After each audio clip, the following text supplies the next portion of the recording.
1 Coríntios 11, versículo 1, fala assim: tornem-se meus imitadores, como eu o sou de Cristo. Amém, pessoal?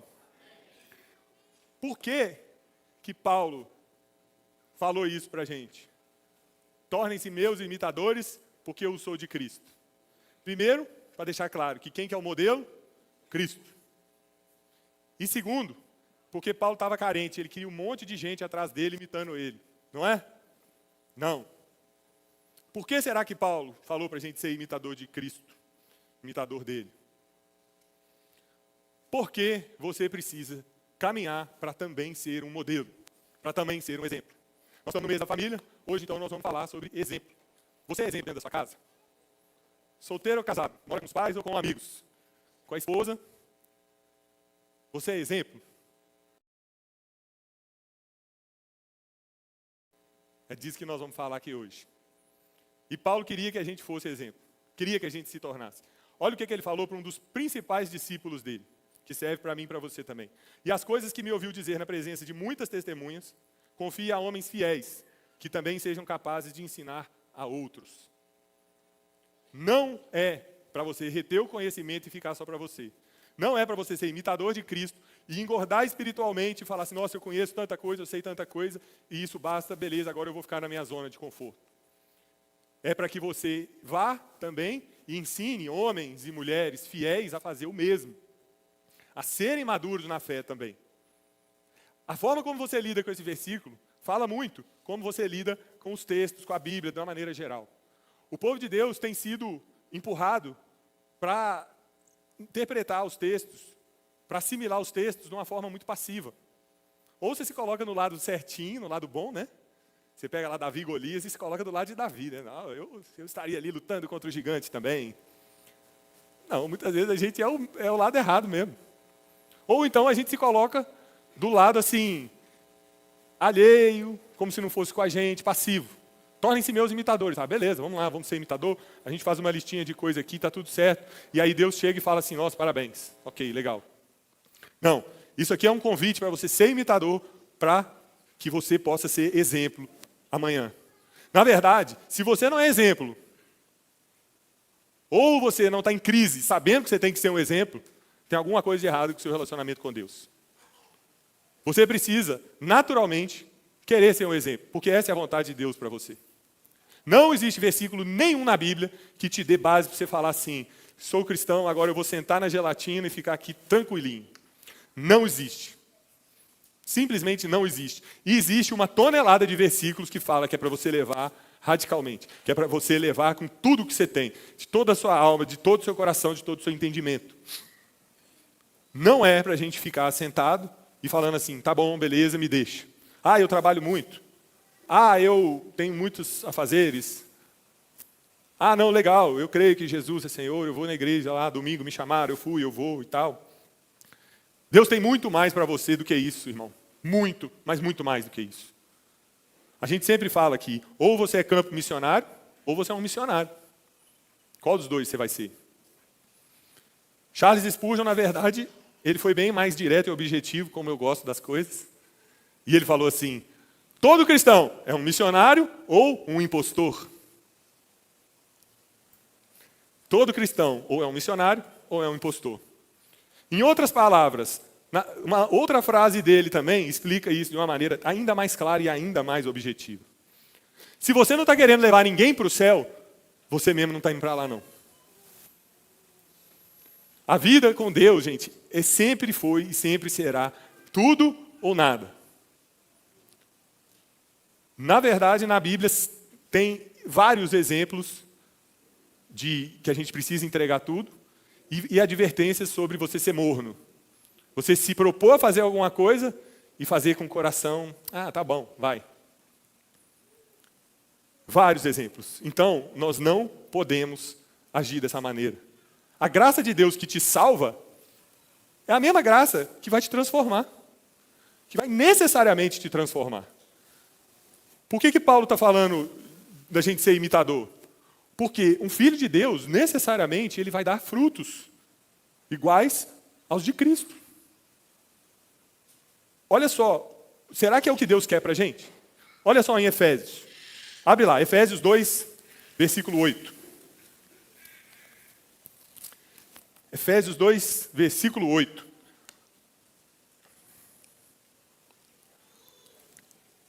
Olha que maravilhoso. Pois vocês são salvos pela graça, por meio da fé. Isso não vem de vocês, é dom de Deus, não por obras para que ninguém se glorie. Você não é salvo por obras. Você não é salvo pelo que você faz. Ok? Se tem alguma religião que fala que você tem que ter boas obras, se você não fizer tal coisa, você não vai para o céu, é uma seita. Corre. A Bíblia diz que nós somos salvos pela graça por meio da fé. Só que, vamos continuar lendo. Porque somos criação de Deus, realizada em Cristo Jesus, para fazermos boas obras, as quais Deus preparou de antemão para que nós as praticássemos. Então, você foi salvo para dar frutos, para praticar boas obras.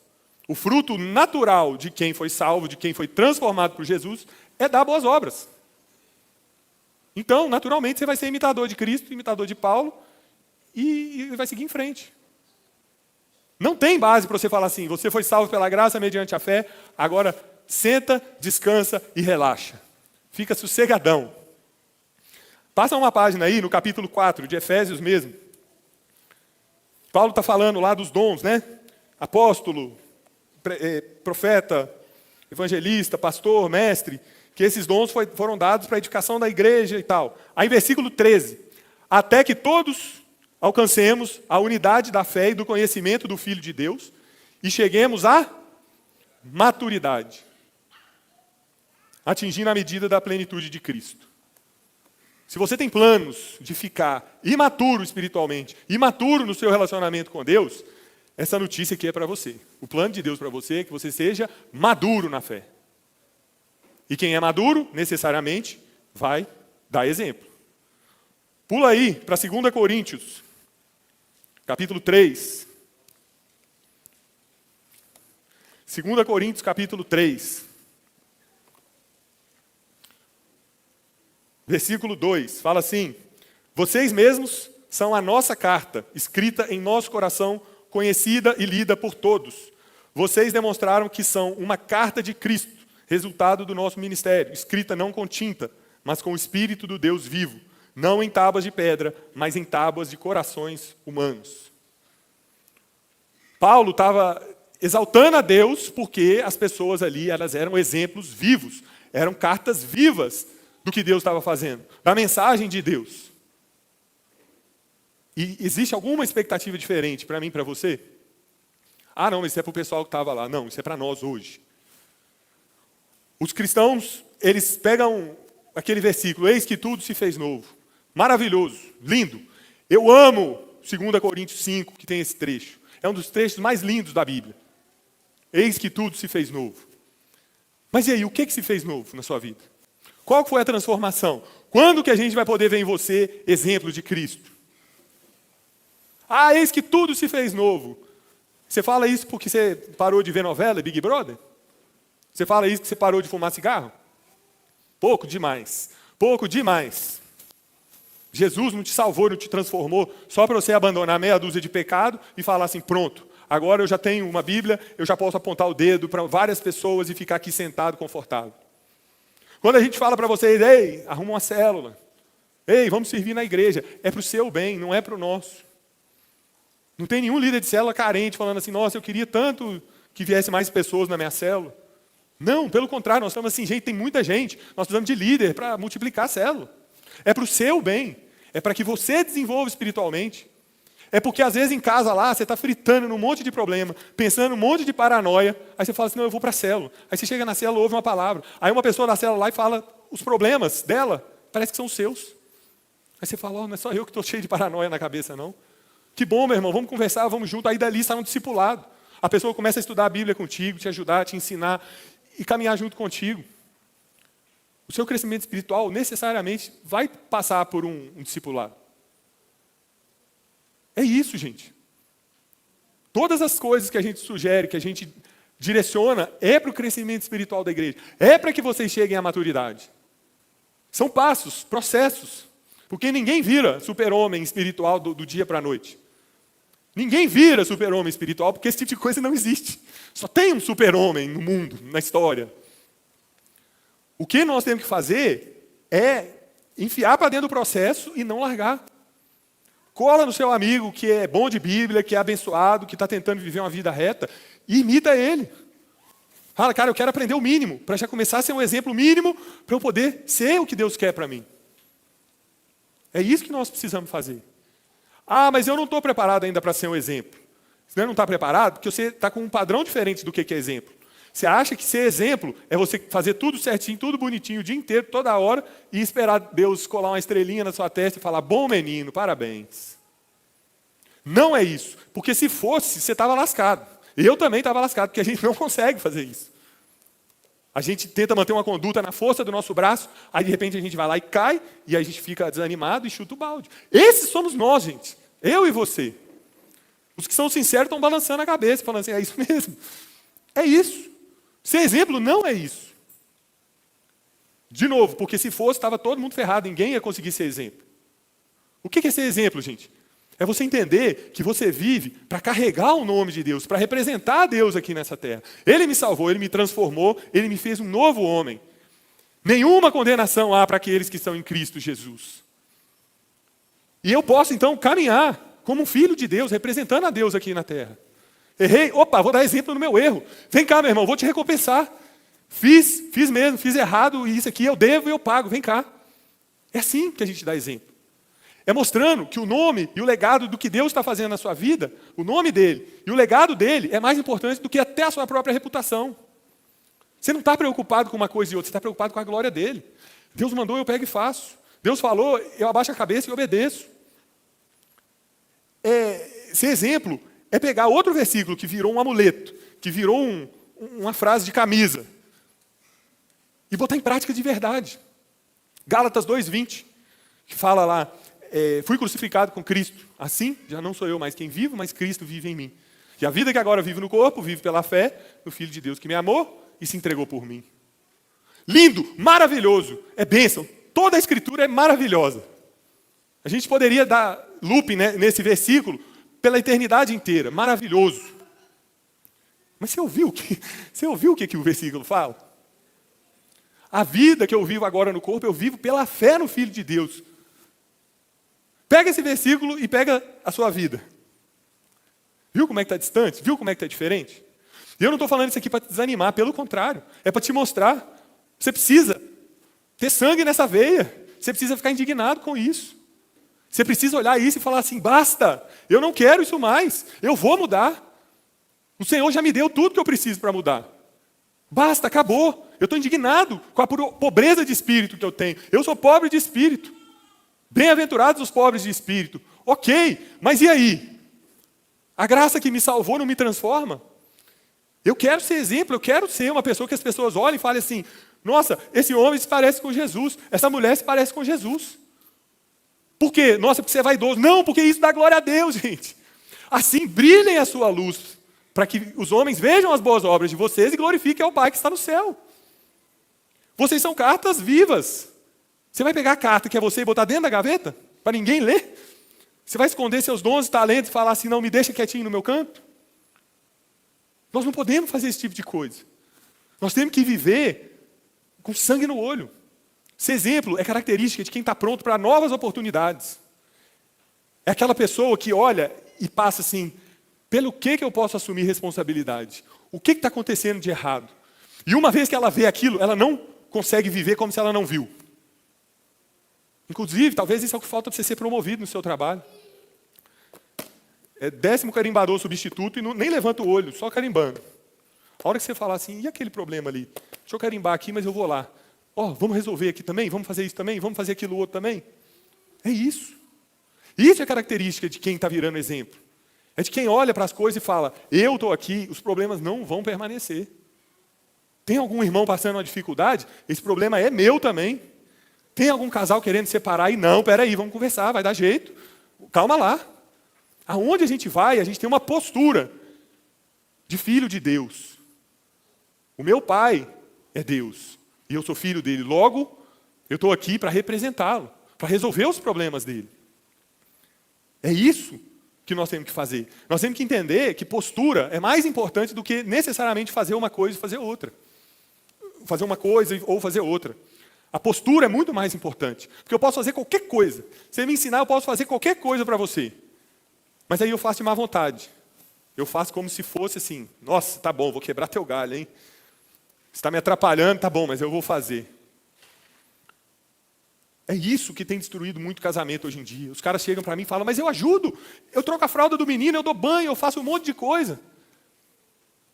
Aí eu olho para a mulher, aí ela está assim, mas faz isso com aquela cara de nervoso, aí vai trocar a fralda com cara de nojo, aí dá banho, parece que fez a maior coisa do mundo. Aí eu falo com o cara, tá vendo? Você fez a coisa certa da maneira errada, não adianta. Atitude, postura é muito melhor. A sua mulher quer que você chegue em casa e fale, e aí, o que está acontecendo? Qual que é o problema? Como é que funciona? E esse menino aqui, dá ele aqui que eu quero brincar com ele, eu quero passar tempo com ele, eu quero conhecer ele também. Eu vou trocar 1, 2, 10 fraldas se precisar, eu dou banho. Me acorda de madrugada na mamada que eu ajudo lá e faço a mamadeira, e faço isso, faço aquilo, troco fraldas se precisar. É assim, vamos lá, eu quero. A próxima fralda, se você mostrar essa postura, a próxima fralda ela vai falar assim, não, pode descansar que eu troco, tranquilo. Eu tenho certeza que o problema da sua mulher não é para você trocar uma fralda a mais ou a menos. O problema é ela sentir que você está do lado dela. É sentir que vocês são um time, que você morre por ela, que você está ali valorizando o trabalho dela. Tem cara que ainda chega e fala assim, ela só fica em casa o dia inteiro. Eu falo, que mula, desculpa, gente. Só fica em casa o dia inteiro. Eu queria pegar esse cara e botar ele em casa 6 meses. Depois a gente leva ele direto para o manicômio, porque ele não vai aguentar. É isso que é ser exemplo, gente. É assumir a postura de que você é de verdade. Você é um filho de Deus que tem toda a capacidade, tudo o que você precisa para viver o que Deus quer para você. Tudo está disponível. Qual que é o seu problema hoje para não ser exemplo? Eu preciso de um livro de teologia. Tá bom, vem aqui no final que a gente vai te dar um livro de teologia. O que mais? Eu preciso de mais tempo. Vem cá no final. Nós vamos listar todas as atividades que você faz, com o tempo de cada uma delas, e nós vamos multiplicar aí, ver quantas horas tem numa semana e quantas horas você gasta em todas as suas atividades, e nós vamos arrumar um tempo na tua agenda. E nós vamos olhar o tempo de tela do seu celular também, tá? Nessa conta. Qual que é o problema? É o quê? Porque espiritualmente está tudo preparado. Materialmente, eu acho que não te falta nada. Tempo, ninguém tem tempo. A gente tem que se virar. O que está faltando? Não falta nada. É aí que eu quero chegar. Não falta. O problema é que a gente foi acostumado a ler a Bíblia, a ler o Evangelho, a ver as coisas de Deus de uma forma medíocre, mediana, na média. Tá bom, vamos fazer assim. A gente lê a Bíblia já pensando numa forma daquilo extrair menos da gente, quando na verdade a gente deveria ler pensando como que a gente pode dar mais. Porque é para Deus. É essa que é a cabeça de quem é um exemplo. Sejam meus imitadores como eu sou de Cristo. Eu vou ser o melhor imitador. Eu vou ser imitador, então, de Paulo, de Pedro, de Elias, de Eliseu e tantos outros. Só Paulo que falou, mas eu vou imitar em geral. É assim que nós temos que pensar. É assim que quem é exemplo pensa. É assim que a gente tem que ver as coisas. Porque nós somos filhos de Deus. Não é porque nós somos especiais demais, não. Não é porque nós somos ultra inteligentes. Não é porque a força do pensamento vai te ajudar a fazer as coisas, não. É porque você é filho de Deus. É porque essa palavra aqui, já te deu tudo o que você precisa para ser quem Deus quer que você seja. Todas as promessas que você precisa saber já estão aqui. Nesse livro que é vivo, que é mais atual do que o jornal de amanhã. E a gente trata ele como se fosse mera caixinha de promessa. E nós não podemos fazer isso. Nós temos que ter sangue no olho e falar assim, eu vou agir como um filho de Deus, que é o que eu sou. Amém? Depois dessa breve introdução, agora entrando um pouco mais na questão de família. Sempre que a gente vai falar de família, alguns solteiros reclamam comigo. Mas geralmente o pessoal sempre fala só da vida de casado e tal. Então, separei um tempinho aqui para os solteiros. Só depois não reclamar comigo, eles que pediram. Então, solteiro, faz um barulho aí, solteiro, só para eu ver. Eita, só aqui na frente. Tem muito solteiro camuflado aí atrás também. Ó. Solteiro, com quem que você mora? É pai, é mãe, é colega? Traz ele aqui, rapidão, só para eu fazer um teste. Só para eu fazer meia dúzia de perguntas sobre quem é você no dia a dia. Você é obediente ou você é do contra? Você é chato? Você coopera? Todo mundo, vamos fazer desse jeito? Ah, não vou, não quero, não gosto, não é assim. Se esse é você, cara, é um livramento você estar solteiro ainda, viu? Seja amável, seja exemplo. O negócio da casa é desse jeito, vai no fluxo do negócio. Ah, não, mas eu não concordo. Paga um aluguel e faz do jeito que você concorda. Olha que lindo. Arruma a condição e faz do jeito que você quiser. Olha só que maravilhoso. Enquanto você estiver com seus pais, enquanto você estiver dividindo a casa com alguém, tem que ser de acordo com a regra do jogo. Quer mudar a regra do jogo? Beleza, conversa, tenta e tal, não tem problema. Mas se não mudou, não seja chato. Olha que conselho bacana, não seja chato. Serve para tudo na vida. Como que é seu quebrantamento com as coisas que você está errado? Quanto tempo dura para te convencer que você errou, que você tomou uma decisão errada? Quão cabeça dura você é? Quão cabeça dura você é, tem que ser proporcionalmente igual ao tempo que você vai ficar solteiro, então. Porque se você entrar num casamento cabeça dura, haja trabalho para os pastores, né, pastor? Muda. Pensa, olha, vamos viver em paz, vamos fazer da maneira que é melhor para todo mundo. Eu estou errado, pronto. Não fica tentando dar murro em ponta de faca. O quanto você estuda para ser um marido e uma esposa bacana? Ah, pastor, eu estou louco para casar, eu quero casar e tal. Tá bom, quantos livros você leu sobre o papel do homem e o papel da mulher no ano passado? Vai, valendo. 0. Eu sei a resposta, 0. Mas você está doido para casar, você tem certeza que você está doido para casar e que está tudo preparado, só falta a pessoa aparecer. Haja gabinete para os pastores. Você hoje já é alguém bom, bem, sozinho, para você amanhã ser um bom acompanhado? Você é resolvido? Ou você é indeciso? Ai, eu não sei se eu faço isso, se eu faço aquilo. Ai, meu Deus, ai, eu não sei nada. Ai, meu Deus, alguém me ajuda.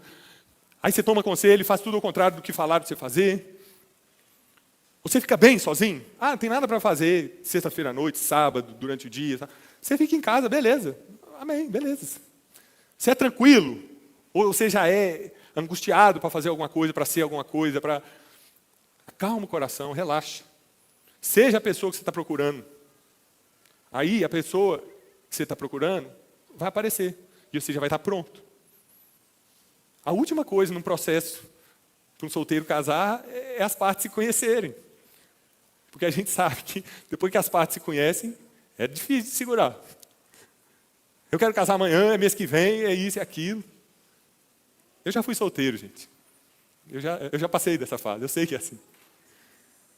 Então não seja chato. Seja um solteiro legal. Não seja cabeça dura. Ajuda, faz o que tem que fazer. Dá exemplo para as pessoas olharem e falarem assim, nossa, que alegria que é ficar do lado dessa pessoa. E não um peso. Amém? Peguei leve com os solteiros. Agora, para os casados. Vai ser leve também, eu sempre prego leve. Casados. Primeira coisa que eu quero falar é aquela famosa frase. A frase está famosa aí. Estão tentando destruir as nossas famílias. Estão tentando destruir as nossas famílias. Isso é um fato. Mas o seu nível de desespero em relação a essa frase me fala como é que está a sua casa. Eu não estou nem aí para essa frase. Com sinceridade. Não estou nem aí. Na verdade, não me espanta nada essa frase. Me espantaria se falasse, o mundo está querendo pregar o evangelho para as nossas crianças. Aí eu ia falar, opa, como? Mas o mundo tentar destruir a minha casa, a minha família, as minhas crianças, para mim é a coisa mais normal que existe. Agora, por que eu não ligo? Porque as minhas crianças, elas têm exemplo dentro de casa. Você não precisa olhar um prédio torto e falar assim, ah lá, está torto. É só você construir um prédio reto do lado, acabou. Você pega o prumo, faz um prédio retinho do lado. O prédio que parecia reto vai estar lá assim, ó. Pronto. É simples assim. Você é a referência dentro da sua casa? Acabou. Pode vir a militância gay, pode vir ideologia de gênero, pode vir o que for. O seu filho, ele tem exemplo dentro de casa. Ele tem o que copiar ali dentro. Ele vai olhar aquilo e vai falar assim, ué, tem alguma coisa de errado, tem alguma coisa diferente. Eu aprendi lá que Deus fez homem e mulher. O que está acontecendo? Eu aprendi que um homem namora com uma menina e eles formam uma família. O que está acontecendo? Pronto, é simples assim. Eu acho que eu já falei isso aqui. O Felipe, com 3 anos, em casa, vendo Chaves na televisão. Aí ele chegou para mim indignado, me cutucou assim e falou, papai, cadê o papai do Kiko? Aí eu olhei e falei assim, gente, o menino acabou de fazer 3 anos, que está preocupado com o pai do Kiko. O que passa na cabeça do menino, né? Aí eu falei, ô filho, o papai do Kiko morreu, ele não está mais lá e tal, mas ele é feliz com a mamãe dele lá e tal, não sei o quê. Aí ele ficou me olhando assim e falou assim, tá bom. Ele não gostou muito não, ele não ficou satisfeito não, mas ele falou assim, tá bom. Por quê, gente? Porque ele tem um parâmetro dentro de casa. O papai, a mamãe, a minha irmãzinha que acabou de nascer. Cadê o pai do Kiko? Eu não precisei ensinar para ele, assim, olha, papai, mamãe, não sei o quê, não sei o quê, não sei o que lá. Ele assiste o que ele tem em casa. O padrão dele, o exemplo dele é esse. Um casamento em paz, uma família em paz. Eles estão assistindo tudo, tudo. O mais bobo da sua casa é você. Os seus filhos são mais espertos que você, seja a idade dele qual for. São os primeiros a detectar um clima ruim. São os primeiros a saber que o papai trata a mamãe mal, que a mamãe grita com o papai. São os primeiros a saber. Você acha que enfiando uma tela na cara deles, que eles não estão percebendo nada, mas eles estão absorvendo tudo. Eles estão ouvindo, tudo eles estão absorvendo. E é o padrão que eles vão replicar amanhã. Você, machão, eu não consigo ter paciência e tal, grita com a tua esposa. Amanhã vai vir qualquer malandro gritar com a sua filha, ela ainda vai apaixonar, ainda vai fugir de casa com ele. Porque é o padrão que ela viu. O homem maltrata a mulher, logo eu tenho que ser maltratada, logo ser maltratada é o que eu vou aceitar. É assim que funciona, gente. É simplesmente replicando padrões. Se a criança vê um padrão normal, se a criança vê um casamento funcional, que os pais discutem, divergem sobre assuntos, mas não tem falta de respeito, não tem briga, não tem barraco, não tem isso, nem aquilo. Aí chega um malandro gritando com a sua filha, ela vai falar assim, opa, você está maluco? Eu vou chamar a polícia para você sair daqui. É assim que funciona.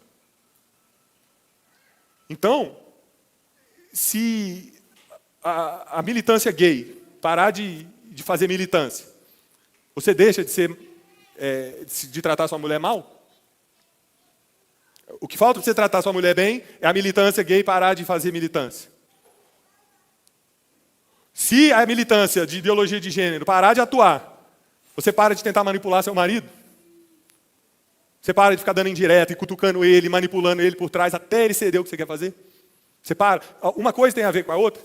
O mundo precisa parar de agir do jeito que tem que agir para você agir da maneira certa.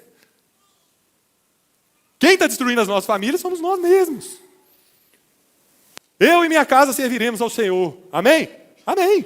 Eu e minha casa serviremos ao Senhor. Mas através de quem que essa bênção vai entrar na sua casa? Quem que vai ser o exemplo dentro da sua casa?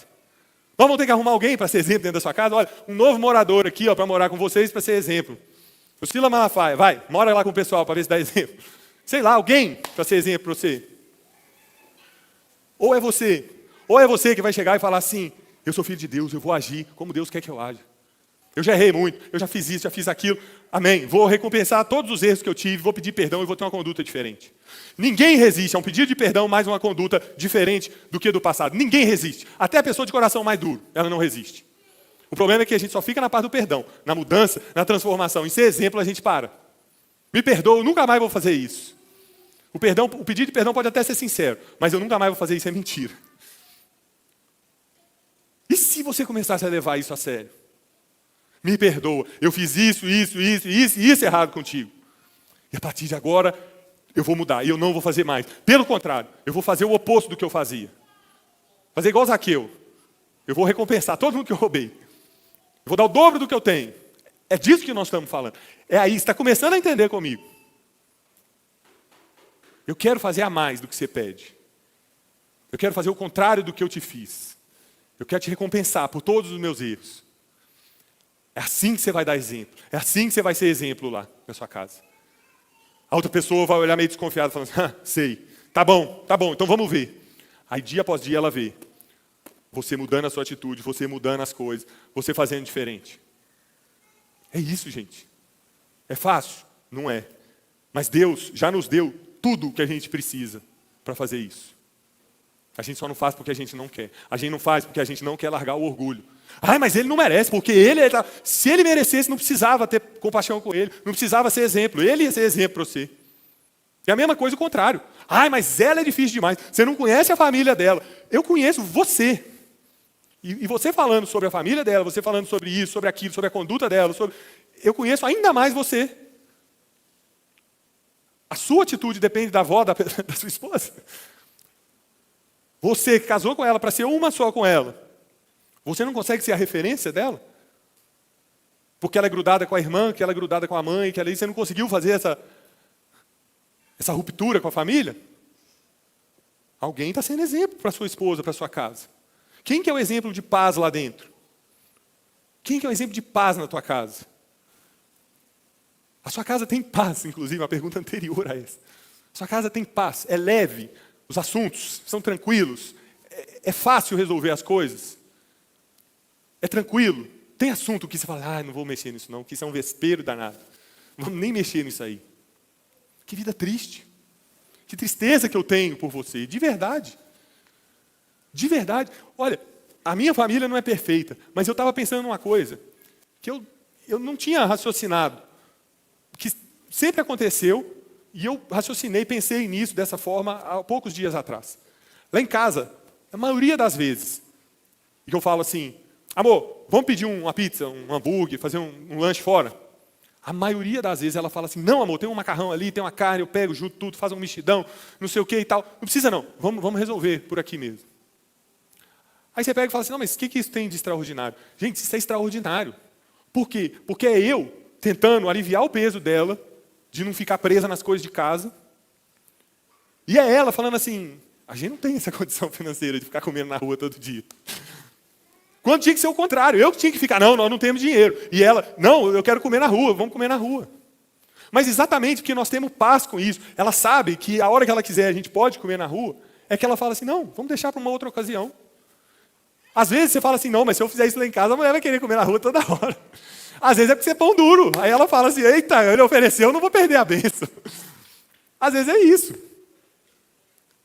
Mas numa casa onde tem paz, gente, é tudo aberto, é tudo assim, vamos comer? Não vamos. Não tem ninguém assim, nossa, meu Deus, eu estou muito sacrificada, eu não sei o quê, porque eu faço muita coisa, eu ainda trabalho, eu isso, aquilo e tal.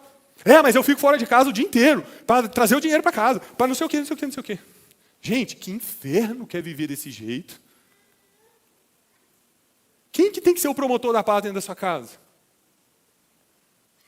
Não é o seu marido, sua mulher, é você. É você hoje. Se você tiver uma atitude humilde, se você mostrar que você jogou as pedras no chão e falar assim, eu não vou brigar mais, a partir de agora nós vamos ter paz.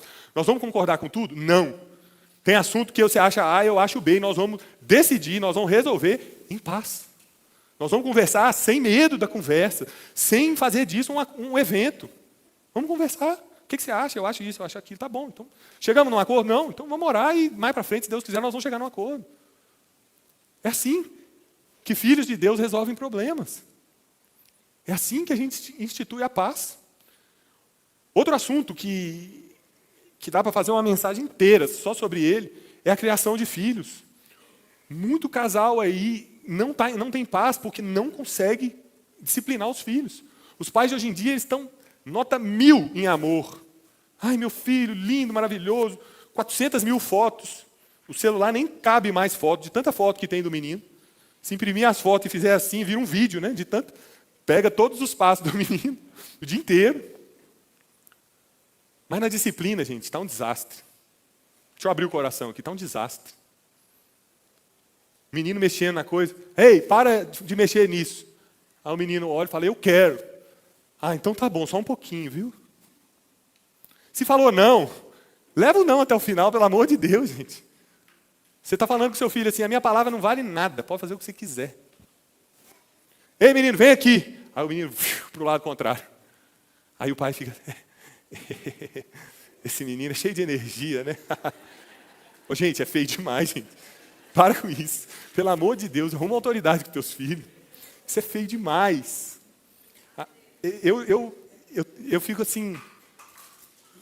Quando eu presencio umas coisas dessas, eu até tento fingir que eu não estou vendo, porque é muito feio. O menino, ele tem que te obedecer. A vaca foi para o brejo nessa parte de criação de filhos, a hora que a gente parou de ouvir a vovó e começou a ouvir os profissionais modernos. Psiquiatras, psicólogos, psicodélicos, psicopatas. Nessa área, gente, é só besteira o que tem nessas áreas.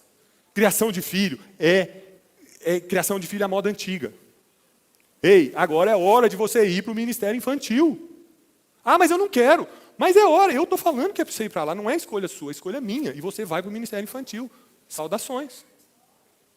Se a tia do ministério infantil vier chamar por alguma coisa que não é emergência, você vai se ver lá em casa. Se você fizer isso 2 domingos e ele não acostumar no ministério infantil, você pode vir falar comigo. O problema não é a criança, o problema é o pai, ele não quer ter essa indisposição com o filho.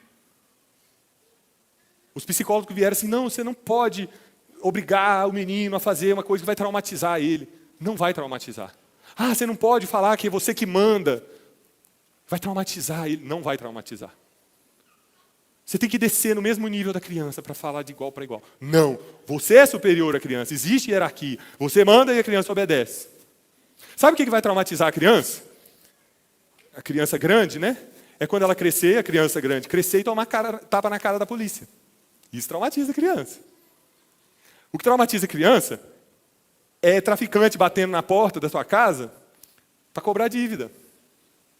E isso traumatiza a criança e traumatiza o papai e a mamãe também. Aí o papai e a mamãe vão sentar com o menino depois. Você vai morrer, meu filho. Olha só com quem você está mexendo. Onde é que foi que eu errei?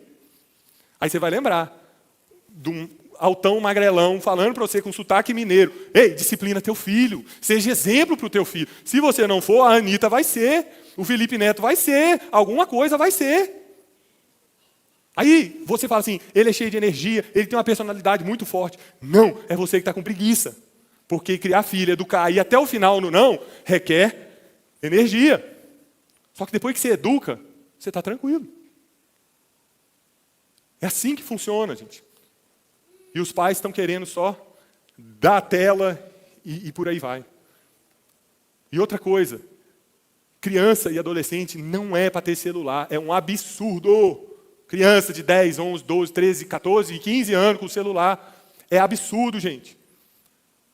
Faz mal para o cérebro. Adulto não tem condição de ter rede social desembolada, livre. Imagina criança, imagina adolescente. Você está vendendo teu filho para não passar tempo com ele. Vai, menino, toma. Ah, ele pediu, ele insistiu, os coleguinhas, tudo tem. No passado a gente ouvia o quê? Você não é todo mundo, né? Hoje em dia os coleguinhas tudo tem. Eu quero dar para o meu filho tudo que eu não tive. Lindo, poético. Vai levar ele para o buraco. É o que você não teve que fez você ser a pessoa que você é, não é o que você teve, não. É assim que a gente tem que ser. E ao mesmo tempo você vai amar, você vai sentar no chão e brincar, você vai rir, você vai chorar. Hoje no café da manhã, eu com a minha filha, ela está na 5ª série. Que idade melhor, que série melhor para você conversar com a sua filha, ela contando as brincadeirinhas que eles fazem na sala. E eu ensinando algumas outras para ela também. É isso, gente, é coisa simples. Na hora de falar sério, eu falo, ei, Júlia! Ela já, opa, que foi? É assim, gente, é assim que tem que ser. Amor é doutrinal. O amor, ele necessariamente não vai deixar a pessoa caminhar para o buraco e você vai ficar de braço cruzado. Amém? De novo, falei mais do que eu estava planejando de falar sobre criação de filhos, gente. Então, tem muita gente precisando ouvir isso. Amém? Vamos ser exemplo. Umas férias passadas aí, não sei se foi esse ano ou ano passado, a Júlia pediu um overboard, um skate, daqueles que o menino anda, parece um robô, né? Para frente, para trás, assim, gira e tal. Aí eu, muito burro, mandei entregar em Minas. E não vi que é um tipo de equipamento que não pode andar de avião. Nem na bagagem, nem na mala de mão. Aí cheguei no aeroporto, botei a mala lá em cima da balança, e o cara lá explicando. Aí ele me perguntou, tem alguma coisa eletrônica na bagagem? Ou com bateria? Aí é aquela hora que você tenta fazer de desentendido, né? Ah, oi? Não, não sei o quê. É. Aí no que eu olho, tá a Júlia, assim, ó, com o dedo, tem um cartaz assim no balcão, na altura dela, assim. Aí tem um cartaz com o que pode e o que não pode no avião, né? Aí ela com o dedinho assim em cima do overboard. Tá escrito lá, overboard, skate elétrico. Aí eu olhei para ela assim, também fingi que não vi, né? Não, peraí, não sei o quê e tal. Aí o cara da companhia aérea já tinha acreditado em mim, já estava falando o resto do procedimento lá, e dando os tickets para a gente e tal. Aí eu falei com eles, falei, não, você falou de bateria e tal, não, tem um skate elétrico aqui dentro dessa mala. Aí ele já falou assim, não vai poder embarcar. Aí a Júlia já começou a chorar. Não, eu quero, não sei o quê. Imagina, a menina ganhou no Natal, no início de janeiro já vai ficar sem o negócio, né? Aí eu, não, vamos lá, cara, qual que é o problema? Não, isso pode fazer o avião explodir. Eu falei assim, meu Deus, hoje em dia o Talibã usa skate elétrico, então, não é mais bomba, não. Olha só. Chama teu chefe aí, cara, vamos dar um jeito. A menina está chorando, me ajuda aí. Não, senhor, não podemos fazer nada, não tem. Chama teu chefe. Não, senhor, meu chefe vai falar a mesma coisa que eu estou falando, senhor. Chama seu chefe lá para a gente conversar, eu tenho certeza que ele... Olha, eu vou chamar meu chefe, mas ele vai falar a mesma coisa que eu... Tá bom, mas chama ele lá. Aí chegou o chefe, falei, cara, me ajuda aí e tal. Não, não pode levar porque tem risco de explosão, senhor. Não, mas cara, tá, não é a primeira vez e tal. Não, senhor, não pode levar, tem risco de explosão. Eu falei, tá bom, não vai ter jeito mesmo. Aí peguei o overboard, botei num Uber e mandei entregar na casa do meu pai. Quem conhece Belo Horizonte sabe que o aeroporto fica aqui e a cidade fica aqui, né? Do aeroporto até a casa do meu pai deve ser uns 80 quilômetros. Aí eu paguei lá mais de R$120 de Uber para ir para a casa do meu pai. Aí sentei com os meninos, falei, olha, a gente não trabalha com a mentira. A mentira não é uma hipótese na nossa vida. Se eu fizesse isso, amanhã ela ia falar assim, beleza, rola uma mentirinha, faz parte. Para se dar bem, eu posso mentir. Ela ia me ver conversando com a minha esposa, ia falar, será que meu pai está falando a verdade mesmo para minha mãe? Eu posso enganar meu pai, afinal de contas ele engana por aí. Então eu falei com eles, olha, a verdade é sempre a opção que a gente vai tomar. Eu nunca vou mentir para você, para a mãe de vocês, para ninguém, nem para o moço do aeroporto eu não vou mentir. É assim que a gente vai viver. Eu vou dar um jeito de trazer seu overboard e vai ficar tudo bem. Aí, ó, tá bom, tadinho. O caso até foi bom, não para ela. Para ela foi horrível. Mas o caso, a situação foi boa, porque foi uma atitude impactante ali, num momento difícil, e que Deus me deu a graça de tomar a decisão certa. Senão eu ia ensinar muita coisa errada para eles, eu ia relativizar muita coisa. E eles viram, olharam e falaram assim, legal, papai não vai mentir, não posso mentir, é assim que a gente tem que agir. O overboard só chegou no final de fevereiro, início de março. Eu tive que pagar mais de R$300 para trazer ele. Foi uma bagunça. Mas no final deu certo. E eles aprenderam a lição. E eles mesmos lembram desse caso e contam esse caso rindo e brincando, mas a lição ficou. É isso que nós temos que fazer. Fazer o que é difícil, não o que é fácil. Resolver problema da maneira certa, não resolver a qualquer custo. Os fins não justificam os meios. A gente tem que fazer da maneira certa para chegar no fim da maneira certa. Nós não somos uma família perfeita, mas nós estamos nessa briga. Deus falou, eu faço, é desse jeito e pronto, acabou. Eu vou obedecer a Deus, não importa o que me custe. É dinheiro, é tempo, é meus filhos ficarem um pouco mais tristes, um pouco mais isso ou aquilo.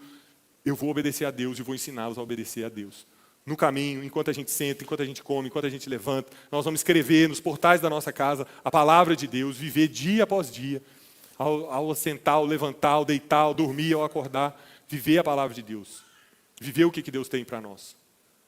Amando a esposa como Cristo amou a igreja, as crianças assistindo, elas vão fazer da mesma forma. Preferindo o bem-estar dos outros, não o nosso. É esse tipo de coisa, gente. Não requer diploma, não requer dinheiro, não requer QI elevado. Quem é que tem que ser o exemplo dentro da sua casa? É você ou é quem está do lado? Ou é uma outra pessoa de fora? O que falta para você ser o exemplo dentro da sua casa? O que falta para você chegar e falar assim, a partir de agora, quem mora nessa casa vai ver Jesus através da minha vida? Custe o que me custar. Porque a vida que a gente vive hoje custou o preço de sangue de Jesus. Nós não estamos falando aqui de autoajuda, nós não estamos falando aqui de nada normal, nós estamos falando aqui do Filho de Deus, que se fez pecado por nós e recebeu toda a ira de Deus que deveria ter caído nas nossas costas. É disso que nós estamos falando. E Deus te dá poder hoje para agir dessa maneira na sua casa. Vamos ficar de pé para a gente orar?